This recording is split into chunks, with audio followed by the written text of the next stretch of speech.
সব সময় আল্লাহর কাছে এই দোয়াটা যেন আমরা করি, আল্লাহ কিয়ামতের দিন তুমি আমার হিসাব নিও না, আল্লাহ তুমি আমার বিচার বসিও না, আল্লাহ তুমি দয়া করে আমারে মাফ করে দিও। আল্লাহ যার বিচার করবেন ও জাহান্নামে যাবে, আর যার বিচার করবেন না সে জান্নাতে যাবে।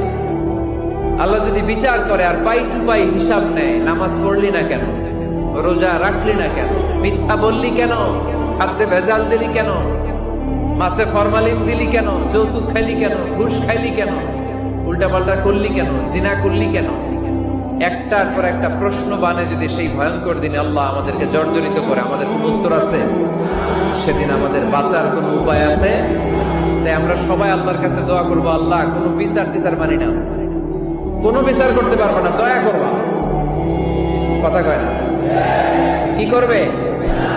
এবার আওয়াজ করে বলেন, বিচার চান না দয়া চান?